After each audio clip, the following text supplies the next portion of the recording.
Hello, hello. Here we are again coming to you from Broadcast Team Alpha.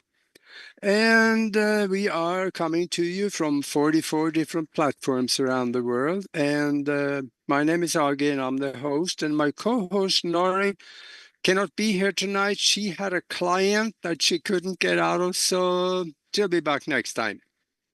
And before I introduce the guest, I also want to tell you how you can get a hold of me and get a hold of Nori.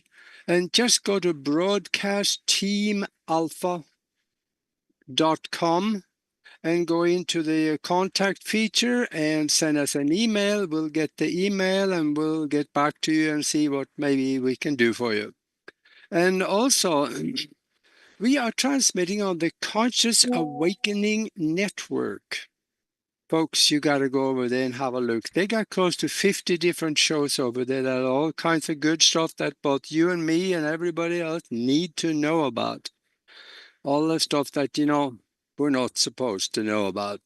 So, and also, I, if you are watching us on YouTube, that's the place to be because that's the only place we can watch the chat room. The others, they don't give us chat rooms, or at least we can't be more than one place at a time.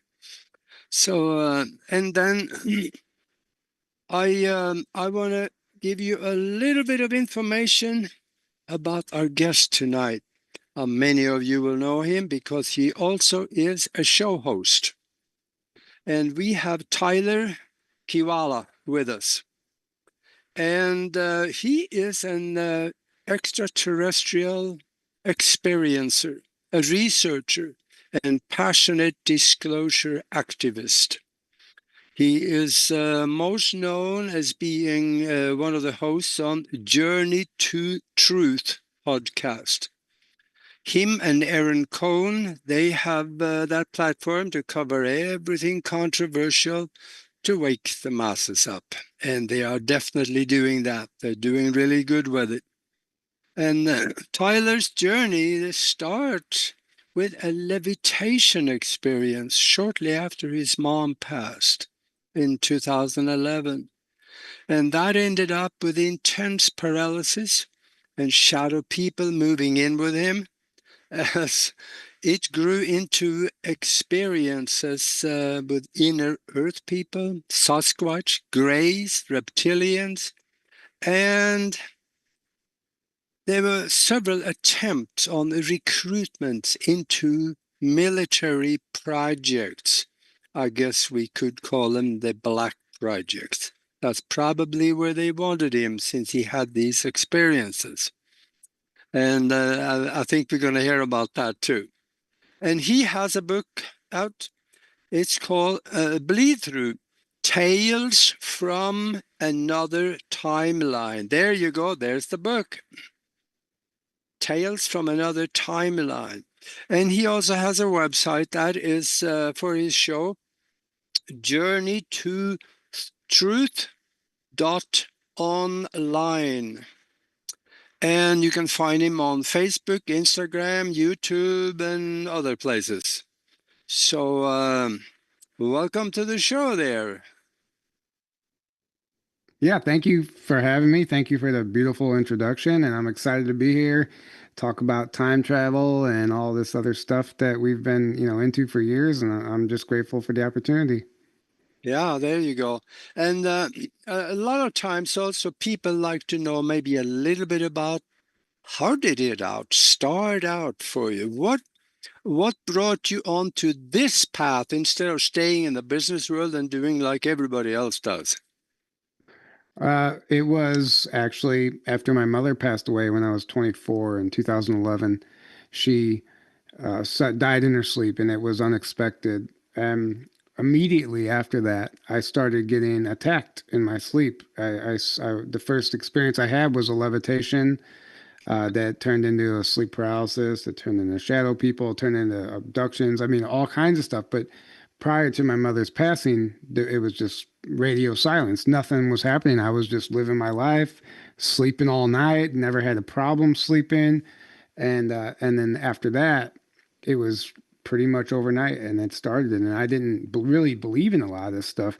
I mean, I always believed in, otherworldly things and Sasquatch, paranormal, UFOs, all that stuff, but it was never real for me. I never had to worry about it or focus on it. You see the cable show about UFOs, you watch it, and then you turn it off and forget about it, go back about your life. Well, it became my life, and I had no choice but to start researching and looking into what was happening to me because I had to have answers, and I didn't have anyone. I was too afraid at the time to talk about it because um, it's just something that you don't want to talk about.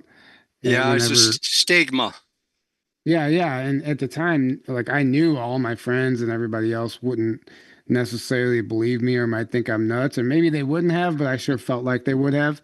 So I just stayed quiet for a long time until I eventually opened up to my father about it. And once I opened up to him, I realized a big lesson. Like then the universe was able to provide me with opportunities to heal and learn and overcome what was happening to me, right?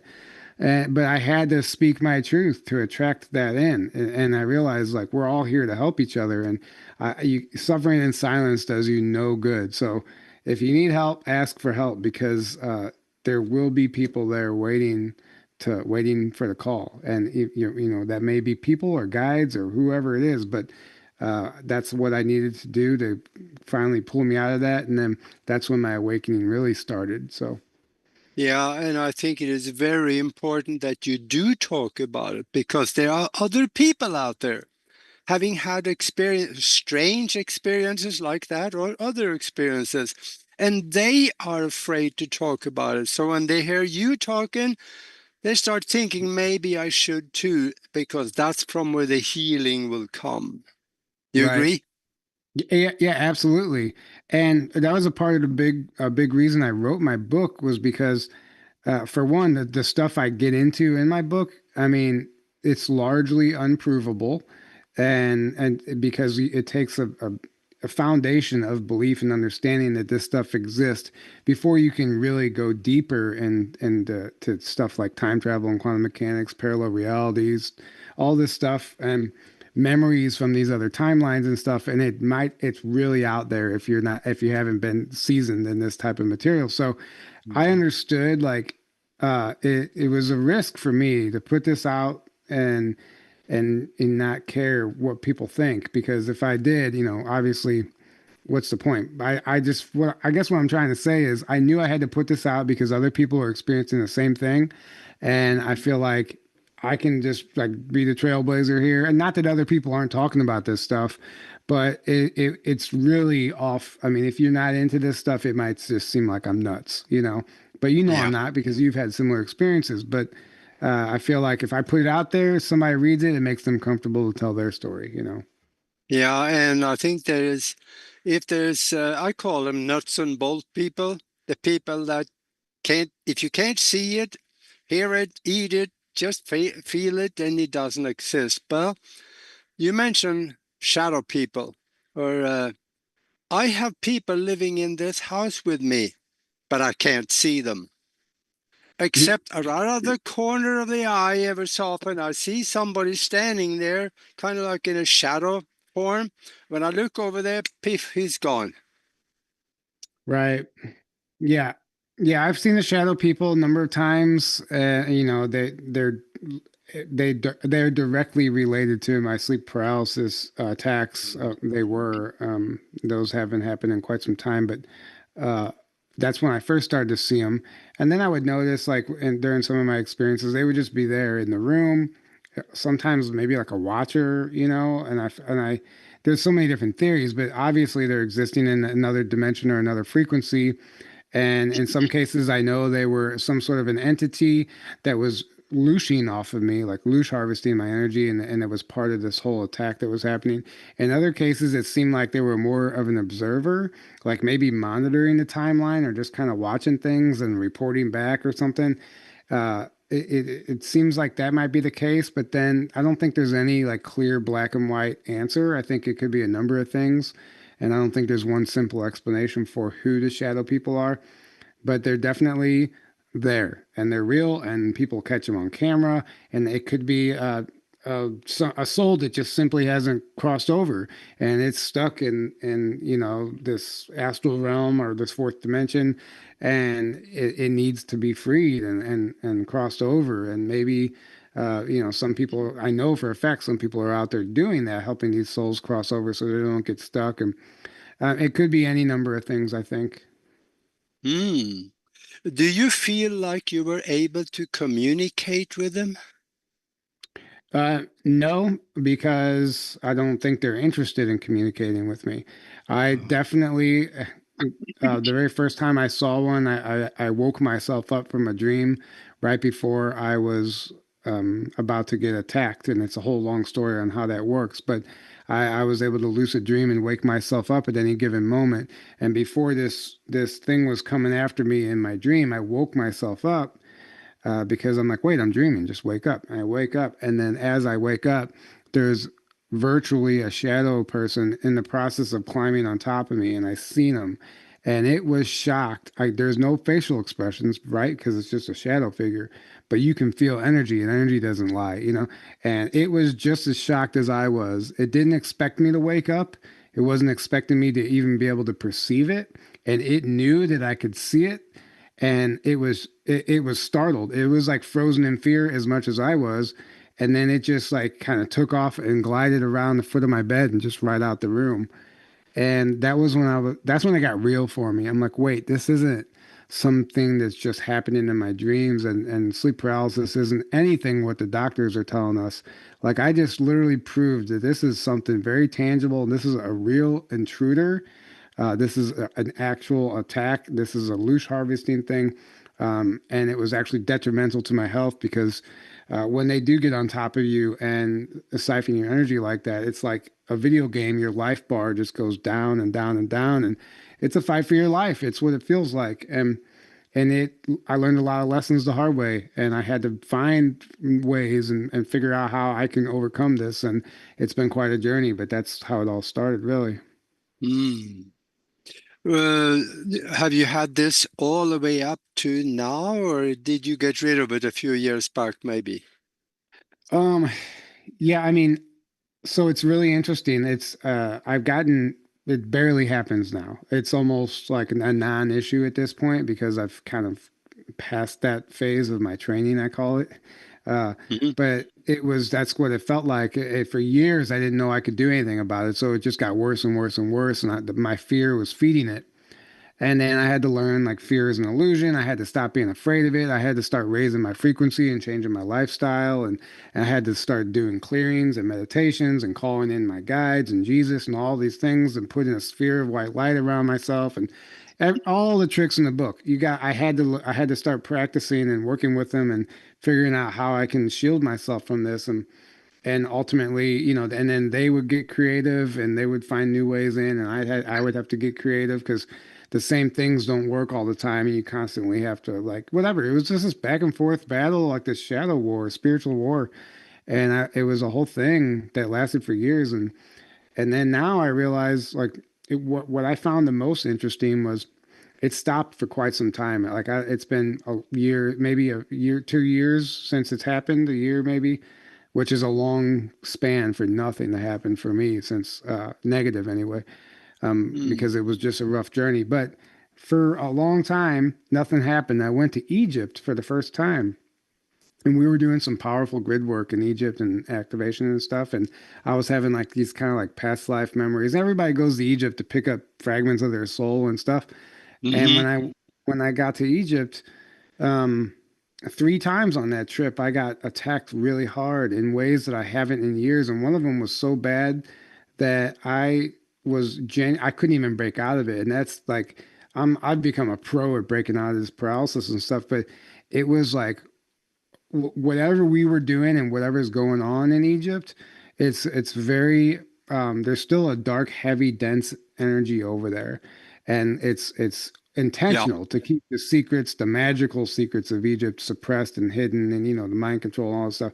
So whatever we were doing, those entities didn't like it, and um, it wasn't just me. It was a few people in the group that were experiencing stuff like that. But I found it very interesting because I came back home and then it all stopped. So like we were clearly a threat over there in a different part of the world.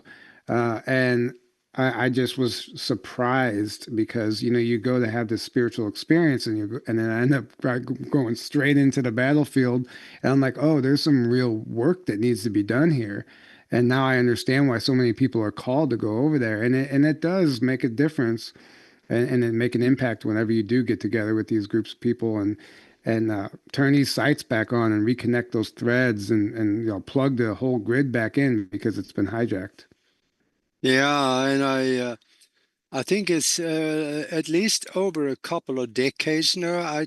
I talked to a very good psychic that went to Cairo, to Egypt, and she said that that Giza plateau and also in Cairo, it is full of entities, Yeah. disembodied spirit walking around doing things and influencing people and scaring people in many ways. And also, she said that she was up in the king's chamber and she laid down in the sarcophagus and she had something came on top of her and squashed her towards the bottom of the floor of the sarcophagus. So there is really strange things going on there. Yeah, I can attest to that. I believe her when she says that because of what I experienced. And we were there with a lot of gifted people too, and everyone was seeing stuff and feeling stuff. And there's portals everywhere in Egypt, and some of Mhm. these are dark portals, and even the whole Middle East. I've heard that that's why all the wars actually happen over there because it's the most concentrated area of portals on the planet, and it's like Yeah. this. It's been this spiritual galactic war over these portals for centuries, and it's all under the guise of terrorism and all whatever bullshit narrative they're feeding us. But it's fascinating to look at it through that lens because you start seeing a new world, a different world. Yeah. Yeah, I've never been to Egypt yet, and I've been thinking about it, but I, I really should, shouldn't I? You should. It's, And if you go do a cruise on the Nile, that was worth every second, every penny of the trip. It was amazing. yeah. Yeah, I don't know though. There's crocodiles in there. Actually, there's not in the most of it anymore because they've built dams and the crocodiles have been like dammed out of the main part of the Nile. Oh, Yeah, so they like congregate on the other side of the wall and stuff. But and I want to just reiterate that Egypt is a beautiful place, and I actually really enjoyed my time there. I know I said I got attacked a couple times, but those were only bumps in the road for a much greater, beautiful experience. And I recommend everybody go. And if you feel called and you feel like you can add something to the equation over there, then definitely do it. And mm-hmm. we were on a tour that was led by my good friend Abby Lynn, and that was her first one. She's going to start doing more tours, and it was powerful. We were obviously there making an impact. Otherwise, I don't think we would have been having that pushback. Yeah. I got another thought too, and that is that I think in your book you talk about previous lives. And what do you think about people going to Egypt and say, I have lived here before. I recognize this place. Do you Yeah, think so that it? actually, I think that's absolutely the case. In my book, I focus more on parallel lives. I think all time, everything's happened simultaneously anyway. Even a previous life, what we would perceive as a past life, is happening parallel, simultaneous, and that's what kind of quantum mechanics talks about the superposition and the collapse of that. But I think that that's absolutely possible, and the fact that people are remembering that is a testament to the times, right? Because I think these realities are merging and that we're getting glimpses and memories of these other lifetimes so we can bring in elements. Were you saying something? Because it looked like you're muted. No. Oh, okay. That was so Yeah. weird. Yeah. Maybe I had a timeline slip right there. Um, Yeah. Yeah. I yeah, think so. In quantum mechanics, there is a theory called the many world theory. yeah, And that theory speaks exactly to what you said right there. And they yeah. say it is possible. Yeah, and that's why I like it because it's actual science. Like there's some documents, there's literature on this theory, right? It's not like something that's just out there anymore. People have written Yeah. papers about it, and yeah, the superposition, right? It's the existence of an object or a particle, object, or world in more than one Yeah. location simultaneously. And then the collapse of that, which you know, is the collapse of the wave function down to single position, which is shifting from an infinite amount of possibilities and probabilities down to a singular reality created by the observer. And that's being constantly created by our beliefs. And, you know, the beliefs create the reality that we see, and the decisions, and every action we take creates a new timeline, and every action we don't take creates another timeline. And the whole quantum theory, you know, it's amazing to think about and try and wrap your head around. But once you start taking that stuff seriously, and then you start tying in these memories that don't really have a place in our reality, and you're like, oh wait, how many versions of me are there? Because like deja vu, I think, is a perfect example. Sometimes if you feel like you've been there before, you have actually. Or maybe like you're just, it's a bleed through, like literally the name of my book, Bleed Through. It's bleeding through from another timeline. And I feel like, you know, we need to stop writing this stuff off as happenstance, and like start talking about this as if it's something real, because it is. Yeah. When you speak of parallel timelines, um, I know because I've had experiences to that. And actually, there is a way to consciously do that. You can train your mind to flip over into another timeline where things may look similar but slightly different. And Yeah. you can't remember, no, no, no, it's just there's something here that is off. And then you're back again where things are normal. So that could very well be time slippage. Yeah. Yeah, I agree. And it's ironic because I'm selling my house right now. My real estate agent was just at my house today. We were doing paperwork, and she was like confused about something. And she's like, sorry. She goes, I swear I jumped timelines. Like, this isn't like the paperwork change. I remember it being this way. And she was like, I know I jumped timelines. And I was like, you know, it's like just hearing people say that, you know, and, she, and she was just using an example in the paperwork in the literature. She was like, this wasn't always this way. And I had to ask my friends today, and like there was a whole debate amongst those real estate agents about what this literature said, and half of the people remembered it one way, half the remembered it the other way, like a Mandela effect, but on a, you know, micro level. And it was just fascinating. I'm like, everyone's experiencing this right now. It doesn't matter who you are, where you are. A lot of people don't have the vocabulary or the terminology to put to it, but it's Yeah. happening. Well, maybe the veil is getting a lot thinner, so we're starting to see through it. Right. Yeah, I believe so. Yeah, and there's soft spots in our reality that are, you know, created by, I mean, we can even say experimental time travel projects and programs. And, you know, if you go into the history of time travel, which the Sands of Times book beautifully lays out, at least the history of it in the shadow government, they talk about that they were tearing holes in the fabric of space time. And it was basically allowing in interdimensional invaders, for lack of a better term. And that's, they say that like the Philadelphia experiment and the Nazi Bell, when they were testing that stuff, they were literally ripping, like causing a dimensional rift where UFOs and stuff were coming in from other dimensions. And that's why we had these UFO flaps in the 40s and 50s, because their time travel experiments were actually tearing holes in our reality that were allowing in UFOs from other dimensions. And they built HARP, according to this material, as a way to put a frequency net around the planet to seal up these holes. But and an accidental byproduct of HARP was weather manipulation. But apparently, its original intention was to seal up these holes, because we've created so many soft spots at this point that realities and timelines are beginning to merge, and it creates things like Mandela effects. And then you have actual time travel programs where people are jumping back through time trying to create these timeline deviations, and there's shadow groups trying to manipulate timelines for their nefarious agendas. And then you have like the Temporal Management Command that operates out of Fort Bragg in North Carolina, and it's a Navy program apparently that we've interviewed a whistleblower on. He talked about that, and he said there are teams of people that literally go back, and they have to, anytime a deviation is made in the timeline, they send back their men in time, and they have to nudge the timeline back, but they can't do it abruptly because it'll create this paradox. So they have to Yeah. essentially nudge it, go back in time, nudge it, go to another point in time, nudge it, but it's all very specific and it's thought out and it's engineered to where like they're not going to make it worse. But there's been so many things. Our time, it's a temporal war, and there's so many groups involved that are playing with different types of technologies, and they have no idea the implications of what they're messing with.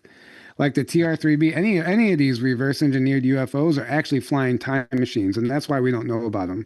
It's not some advanced propulsion tech. They're literally traveling in another dimension through dimensional shift technology, which is something we can get into if you want. But they're flying in another dimension and traversing time and space. And time operates differently on these craft, and they learned the hard way when they were experimenting with these reverse engineered crafts, and they had to delve into things like teleportation and stuff. So when they were doing this haphazardly, they had no idea how it was actually affecting our reality and what the long-term effects would be. And I think what we are experiencing now with all these Mandela effects is the byproduct of the haphazard misuse of the technology that we just didn't have any right messing with in the first place. But obviously, there's greed and ego-driven agendas behind all that people Yeah. don't care, what they're doing. So, Yeah, absolutely. And in fact, there's some evidence to this because the people at CERN over in Switzerland, I've heard that I think there's two different scientists that has come out and said, it appears to us as we poked a hole in the fabric of space and something came through it. bingo, 100%. Yeah. And they also say that they're, I think it's Astrid Struckelberger, I forgot her name, but she's one of the whistleblowers, and she says that they're absolutely creating portals and Yeah. trying to basically summon demons, for lack of a better term, and they're also trying to alter time with CERN. And it's this particle collider. They give us this word salad definition for what they're doing, but it's all a ritual too because they had the Shiva statue outside, and there's more than one location as well. And they're definitely, I mean, this is an intergalactic, multidimensional temporal war beyond our comprehension. We don't even understand what's happening on this planet. And if you start to apply all that to what you see on the surface, then it kind of starts to make sense. It's all the byproduct of this shadow war that's being fought behind the scenes. Yeah. And in fact, if you guys out there watching this want to see evidence of what he's talking about, go to the FBI website. There is a UFO section in there and find a document that is called the Smoking Gun Document, where the FBI, they admit that yes, there are UFOs, but most of them are interdimensionals and Mhm. we are communicating with them. It's right on Yeah. the FBI website. Yeah, absolutely. I mean, that's what people also don't realize is the FBI website, CIA.gov, they have so Mhm. many declassified documents, like millions of them, and I'm not exaggerating. In 2017, they released 13 million pages of declassified documents on the CIA website that talks about all this stuff: time travel, teleportation, what do they call it? Dream warfare, dream walking. I mean, there's all these Yeah. psionic abilities, walking through walls, technologies. So it's like, okay, this was all supposed to be a theory. We got made fun of, and then they just slip it out there, and it's all the evidence is there, but there's no public announcement made. And even if there was, like most people still can't wrap their head around it because cognitive dissonance has really, taken hold here, unfortunately. Yeah, that kind of amazes me that people are still asking for disclosure. It's Right, been it's done. here. Yeah. Everything you want to know is out there to find. You just have to know where to look. And I think it's funny because I went, X, Twitter. I go over there and I like this whole UFO Twitter, this disclosure thing. I'm like, man, there's a lot of big channels with these massive followings, and they're still having to, and it's new for them, so I get it. But they're still like, they're like decades behind like what the Yeah. research we've been doing. And I'll like go into spaces sometime and like try and explain to these people like this is all already done. You guys are literally fighting for something that's already done, and the reason you think you have to fight for it now is because they're intentionally trying to erase the history of ufology, right? So they Hmm. give us these, they still have the audacity to give us these nothing burger reports. And like nothing has ever happened for the last 70 years. That's why we did a webinar, UFO for Dummies. We went through and just did a whole timeline of all this stuff. And if you watch that webinar, your mind will be blown. All the evidence is there. There is no question. It's all real. I mean, it's hard to find something that's not real at this point, you know? And it's just amazing to me. Like disclosure has happened and we have already done it.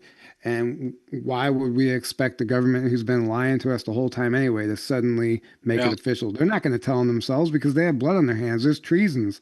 There's treason involved. It's a national scandal, an international scandal. And they're not going to tell them themselves. So they're trying to tiptoe around it and make it seem like they're just literally building a fake narrative and rolling out these technologies as if they're new and if they've, you know, as if they've been all pre-approved and it's all official, but it's really just a smoke and mirrors, you know. Yeah, absolutely. And there are people working for NASA and other space agencies that has come out and said, yes, the UFOs are real and we're talking to them. So I, I'm going to take about 45 seconds and tell a quick little story. The most extravagant disclosure story that I've heard of was done in Russia. And the Medvedev, while he was president, he did an interview. And after the interview, he thought the camera was off and the microphone was dead, but it wasn't. And the interviewer asked him right on camera, "What can you tell us about UFOs and the extraterrestrials?" And he says, "Oh yeah," he says, "when we take office, we get this dossier, which is a file." And he said, explains about UFOs and the extraterrestrials. They're here, he says, and we are communicating with them. So Yeah, that was recorded right at the tail end of the interview. And he thought that, the camera was off. But the interviewer went back to the station. They thought it was so good, they ran it on live TV in Moscow. that's So amazing. this closure was done in Russia. Right. Just, Yeah, that's incredible. And there's been a number of cases like that. Maybe not to that extent, but it's happened. It's been out there. How many people need to come out and say it? And it's like, in some way, I feel like some people don't even want the truth. They just like the chase. They like the mystery of it, right? And yeah, then whenever you tell them like this is it, that's actually that takes the fun out of it for them. So they want to keep creating this narrative that keeps it a mystery. And I see that a lot with the MUFON people. And I know a lot of people in MUFON, and some of them are great. Unfortunately, the board is all tied to three-letter alphabet agencies. But the people, lower down the ladder, some of them are very great people and they have good intentions. But I noticed that within the MUFON people, so it's really interesting just to like pay attention to these different arenas and see which ones are gatekeeping, which ones are limited hangouts, which ones are actually trying to fight for the truth. It seems like the people who are really trying to expose the truth and actually get to the bottom of it, that those are the smallest gatherings, right? Because yeah, they don't get all the media attention, they don't get these millions of views and stuff, and because the collective quite literally isn't ready for it. Even if they had a big like, I don't even think it's possible to have millions of views and be talking about like stuff that's actually happening as far as the dark stuff that nobody wants to get into, like the human trafficking and all that stuff. It's just not going to happen. It's getting there. We're getting bigger names coming forward and talking about that stuff. But what I'm trying to say is a lot of it is controlled opposition, limited hangout. They're gatekeeping, certain information. So not saying that we have the ultimate truth because we certainly don't. We constantly just interview people and ask questions and let the audience decide. But I feel like we're asking the questions where other bigger platforms are. They're definitely feel like somebody's got uh, a gag order on them or something like that. yeah. I think there is one of those, especially within the major media, there is a gag order on certain things. Right. But and I see now we're down at the bottom of the hour, and we are talking with Tyler Kiwala. For those of you that joined us late, we're talking about time travel, time slippage, and we were talking about extraterrestrials and the evidence in government documents and TV about disclosure has already been done. And I would love to go into another couple of issues here in the second half. He mentioned some experiences with the Greys and also the inner Earth and maybe center of the Earth. What do you think? The Greys normally have a bad reputation, but are they good and bad Greys also? I believe there's both. Yeah, just like anything, there's good and bad of like everybody, right? And there's multiple species of grays. Actually, we just talked about this. We had Carrie Cassidy on our show from Project Camelot. It's actually getting ready to premiere right after this is over on our channel. If anybody wants to watch that, we talk about the whole gray human hybrid program. But and come to the conclusion that absolutely there is uh, there's good and bad, and there's multiple races, multiple species, and it's not all black and white. There's a lot of gray area, right? So Yeah. I've had a positive experience with a certain group, and then I've also had a negative experience with them. And I always tell the positive experience, and I just found my consciousness was basically pulled up onto a craft, and they were doing basically energy work on me. And when they were done, I'm putting this in a huge nutshell, but there's a whole chapter in my book about it. When they were done working on me, this insectoid guy walked into the room, and he had he looked like a mix between a praying mantis and an ant, but he had a lab coat on, like a doctor's coat, and these little grays, and they didn't look like the typical grays, but that's just the closest thing to describe them, compare them to.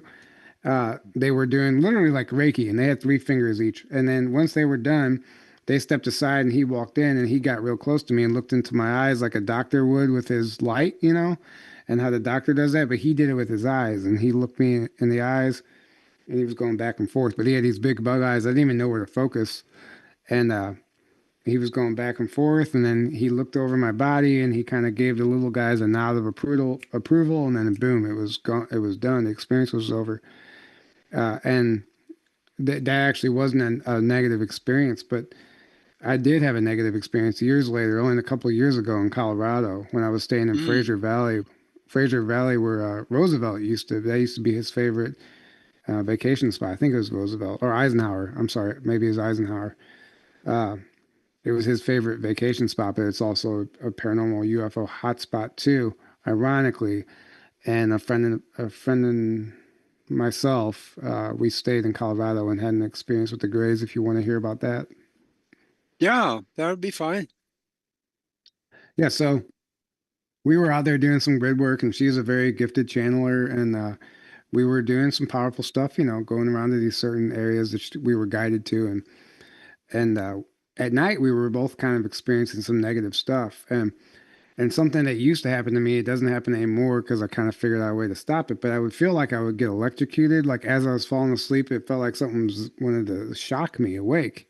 And it would like fry my whole nervous system. And it was actually creating like real PTSD and trauma. And it was a real problem for me in my life. But um, I actually, in Colorado, when that was happening to me, I closed my eyes and I saw the Greys. And like I saw them, like, in my mind's eye, but I saw them outside the parking lot. Like we were staying in this Airbnb, and I was shown a car, but the car was cloaked, like with a cloaking device, and it was some sort of a military, like some sort of a private sector military thing. But they had these Greys that were literally in the room. That were like they were out of phase essentially. They were there. I was seeing them kind of with my third eye, but um, I could see them. Like when I closed my eyes, I could see them in the room. I opened my eyes, I couldn't see them, but they were there. It's hard to explain. And there was a multiple of them. So I Mm. actually uh, got up and I did some clearings and stuff. And this was a big 3-story Airbnb. Don't ask me how we or why we ended up in such a big Airbnb, but we did. And I went all the way down to the bottom floor and to sleep in a room there to get away from them. and hopefully it would just change the setting so I can go to sleep. I wouldn't get shocked anymore. And I'm laying there trying to fall asleep, and I hear what sounds like a little sneeze, like a little noise down the hall. And I thought my friend was coming down to check on me. And I even said something and yelled her name, and she didn't say anything. So I'm like, what the heck was that? Because nothing's down here. I mean, it sounded like a little sneeze, like it was this weird noise. And I shit you not, like I'm laying there on my side and I'm looking at the bedroom door, and almost like that little meme that you see on Instagram, that little GIF, this gray popped his head around the door and he looked into the room at me, and it saw that I saw him, and he went back. And I'm like, oh hell no. I was like, that's it. I literally jumped up and I flipped the light on and I looked, and I, like, couldn't see anything anymore. And I closed the door and I just called in like all the guides and all the help and just filled the room with light, and nothing bothered me for the rest of the night. But it was the first time I've ever actually seen an actual ET with my own eyes in the place I was in. It wasn't like in my third eye anymore. It wasn't in a dream state. Like I was literally laying there in bed and I saw this gray poke his head around the corner. It looked like something from a movie, and it was terrifying. Actually, that Ah, was the that was a negative gray for sure. yeah, but he left you alone though after that. So Yeah, there was. Yeah, maybe it wasn't so negative after all. He got as scared as you did. yeah, probably, but they were nevertheless they were there messing with me, and the whole trip was it was really interesting. And then there was some more targeting and stuff that happened the next day, and uh, we were like obviously like it sounds crazy, but it was like targeted individual type of like gang stalking, like being followed, and uh, it was just pretty wild. We were up, Yeah. on this hike, and then we came back and into this small little town that looks like it should be belong in a movie, and we went into this pizza joint, and the whole thing seemed like we walked into a stage, like it was a setup, and it's a whole other long story. But nevertheless, like there was we were kind of getting into the belly of the beast there for a minute. Yeah. Yeah, and there's so much that is living outside of what we can see. Think of it this way. Our section of the light spectrum that we are able to see amount to somewhere around 2% of the whole total light spectrum. Right. Don't we wonder what lives in the other 98%? Exactly. Stuff we can't imagine, probably. Yeah, think about that. So when there is something around that we can't see, it's just slightly outside of our visual range of perception. Right. Yeah. What I found most Yeah. interesting about that was I clearly was shown there was like a vehicle parked outside and it was cloaked. And I don't know if you've ever seen the show Peripheral. Um, I think it's called Peripheral. Anyway, it's kind of about this type of stuff. And one of the prominent technologies in the show is it's a just a regular Ford Taurus, a car, but it has a cloaking literal button inside that just push it and it cloaks the car. And it's I absolutely believe it's a real technology, and that's what I saw outside our Airbnb. And matter of fact, something was messing with us. I mean, I know it. Yeah.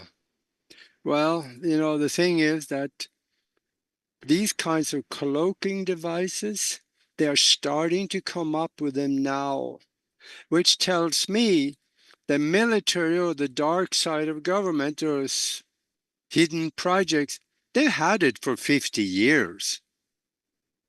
Yeah, easily. Yeah, Yeah. I agree. Yeah, I mean, it's like exactly what you said. If we're seeing it now, they've already perfected it. Oh, yeah, absolutely. And But we're still gonna get the 3D surface level rollout that are gonna act like the iPhones, like they give us the shitty version that they had decades ago, right? And then we get that and like, oh wow, this is cool. And then obviously it's all planned, but yeah, mhm. Yeah, and the thing is also that when somebody's talking about the grays, we automatically think, oh, they're the bad guys. because that's where the religious brainwash kicks in and say, if they don't look like us, they They're got to be demons. bad because they're demons. Yeah, And that really bothers me because to that frame of mind doesn't compute with me. Because like I like there's other ETs out there that are humans that look like us, and we have evidence of this. And like people think all aliens are demons. I'm like, no, like you literally calling your cousins and your other races on this planet. They're also hybrids. I mean, we're all part. We have alien extraterrestrial DNA in us.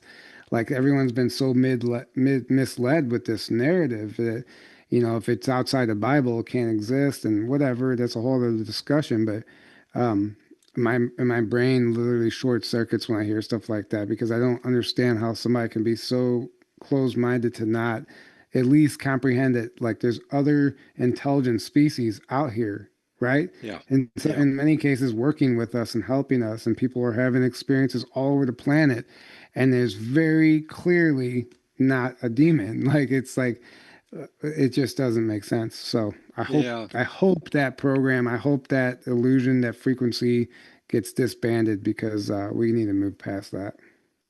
yeah, yeah, absolutely. And now you also have had some experiences with the inner earth. Mhm. You call them entities. I just call them people. Well, I call them, no, I call them, yeah, inner Earth people. I wouldn't call the inner Earth entities Oh, because they're very much people. Like the girl, it happened when in 2018, I started learning about, well, the concept of Hollow Earth was brought to my attention in like 2010 or something. The Admiral Byrd Lost Diary, I read it, blew my mind. Oh my God, this has to be real. And I showed my sister and she read it and thought it was kind of crazy. And then I forgot about it. And then, 2018 rolls around, 2017, this inner earth information starts coming up again for me. Um, and I was fascinated with it again. And I'm like, this is absolutely like, it was just incredible information to me. It was new to me at the time. And I was going down the rabbit holes. I was reading the books. I was listening to the testimonies and they made it sound so easy, like you can like have your own communication with them if you just like sit in meditation and connect. And there was like these people that would kind of give these modalities and ways you can communicate with them. So I started trying it. I would do this same meditation every night. I would sit down and I would imagine this like etheric cord coming off of my third eye, connecting with this being in inner earth that I was imagining. And I would just set the intention for contact and communication in any capacity, and nothing happened, and nothing happened for a month. I did this, but I just like I was dedicated. I'm like, I want to show, like, no, I'm going to show them I'm serious, and I kept doing it. I kept doing it. And oftentimes I would just do it and fall asleep. Sometimes I would do it outside and then come in and go to bed if it was nice. And one night I did it and I fell asleep in bed while I was doing the meditation, and then I woke up who knows how long later, a couple hours later, to a text message. My phone's going off on my nightstand, and I wake up and I look, and it's an unknown number, and it says, "Are you ready to meet us?" And sounds funny, I know, but just hear me out. And I definitely thought that I knew something innately knew that it was them, the people I had been trying to reach. And I didn't, at this point, I didn't understand like the Agartha network has its own amino acid based internet system that's kind of like a mycelium network, but it's an internet. They have their own internet and easily could tap into our technology and our towers because we share the same planet. So they say, "Are you ready to meet us?" And I texted back, I said, "Of course." And they said, "Come to your back door." I'm sleeping in my basement. I get up, go to my back door, open it up, and walk out basement, and nobody's there, looking for a UFO, looking up in the sky. And I'm like, man, like there's a friend. Did somebody prank me? What happened? And I scan over a little, one more time, and there's nothing there. And I'm like, surely somebody was pranking me, and I just fell for it. And I literally turn around to come back inside, and before my eyes is this beautiful blonde woman like phasing into our reality, into my basement. And I could see her, like the upper three quarters of her body. I couldn't see her legs, and she was literally phasing in. She was like semi-transparent, wasn't fully solid, and she had this white gown on with like this blue undergarment and this gold chain and this long blonde hair and just stunningly beautiful.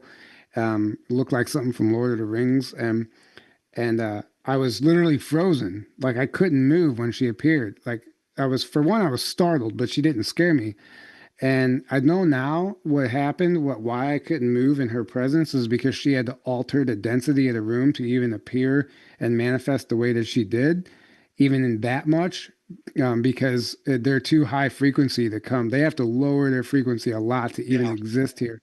So she did what she could. She had to basically alter the density in the room to even make herself visible. And she showed up and looks at me. I'm staring her dead in the eyes, and she gives me this telepathic download and says, "Honey, you're not ready yet." Oh, That yeah. was, but it came with this whole download. It wasn't just that, and it was. I knew exactly what it was. It was I was spending. I gave up everything in my life. I didn't care about my job.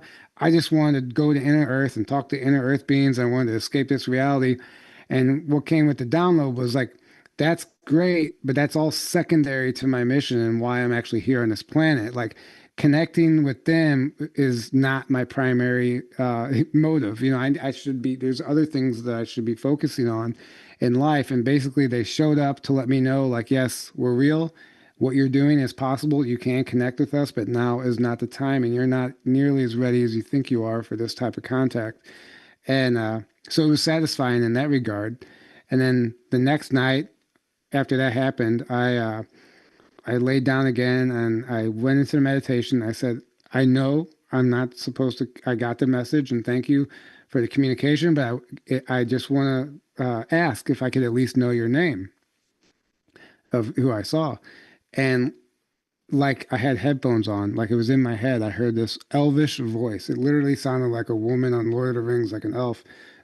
She went, "Si corse prefoxe," and I had this. Uh, what What was that she name? said, she told me her name, Si Corse Prefoxe, and Oh, it was this weird elven sounding name, and I wrote it down. I had this orange colored pencil on my nightstand and this waxy piece of cardboard that my passport came in, and the colored pencil wouldn't even write on the cardboard. So I'm like denting it into the cardboard trying to spell this name. I didn't even know what it, but I didn't need to write it down because it was like tattooed in my brain. Um, and it was amazing. So that was like the first experience, and then I've had stuff over the years. I went down to Belize, and I literally went under this waterfall, and I put my hands on the wall, and my consciousness was taken straight underground to this gigantic rainforest underground with like this blue green colors that we don't see on the surface. Massive trees. It was absolutely stunning. And a friend of mine had the same exact experience there. And the waterfall, we asked where the water comes from, and they said it comes from Shambhala. That's the local Mayan legend there. It's a yeah. it's a it's a water source that's literally coming out of the mountain. They don't know where it comes from. They believe it comes from the underworld, and that's exactly where it's coming from, actually. So, I've had a couple other experiences too, I could talk about the inner Earth and hollow Earth at length, if we had time, but I don't think we do. Yeah, we got about 7 minutes left. So, and yeah, there is inner Earth and there is center of the Earth. Right. Maybe So people get confused on that. Speak to that a little bit.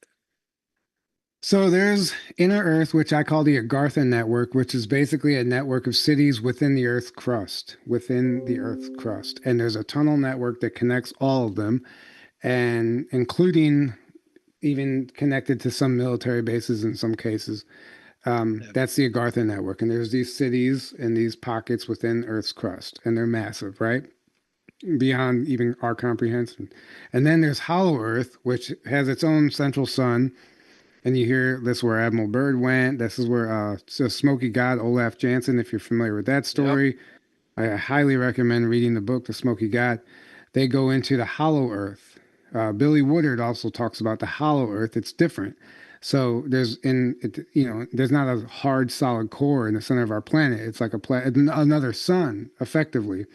And gravity exists within the Earth's crust. So something can be living on the surface of the earth on the outside, and it can be living on the other side of the crust on the inside. And the inside has a sun, it's just concaved, and the outside we see space. And it's more complex than that. But there is an entirely different set of land masses and continents within the planet, and you can access that through the poles, and those holes have been talked about for years and photographed. And I mean, there's tons of information out there on that. And like when Admiral Byrd said he found the land beyond the poles, like the flat earthers think he's talking about beyond the ice wall, but it's actually they go around the curve into the inside of the planet, and it's actually Yep. clearly clearly stated in Admiral Byrd's Lost Diary that's a lot of people just want to ignore or don't even know exist. And some people think it's been debunked, but if you listen to Billy Woodard, he's a Air Force whistleblower who has inner Earth experience, and when he was brought into Area 51, the first thing they had him do was read Admiral Byrd's diary. And he was like, I thought this was bullshit. And they're like, no, it's real. And they didn't even Yeah. care to convince him. They just wanted him to read it because little did he know they were going to use him as a type of ambassador to communicate with these Gartha network, ambassadors. So they didn't want to work with just anybody. They were very specific. And that's why they had to bring him in. But so you got inner Earth, which is the Agartha network that exists within the crust, and then you have hollow Earth, which is in the center of the planet, where there's its own sun and its own sky, and it's a whole ecosystem, and you can access that through the poles.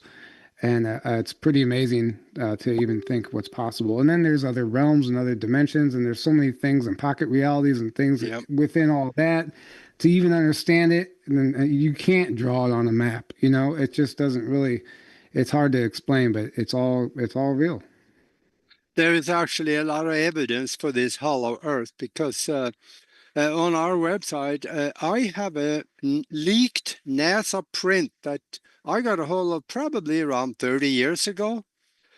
It shows the SR-7 satellite took a picture from a stationary orbit right above the North Pole, taking a picture straight down, and it shows an 800-mile wide hole going into the Yep. interior. Right. I know you've seen that one. Uh, Yeah. you cannot talk yourself out of that bag. It cannot happen. Exactly.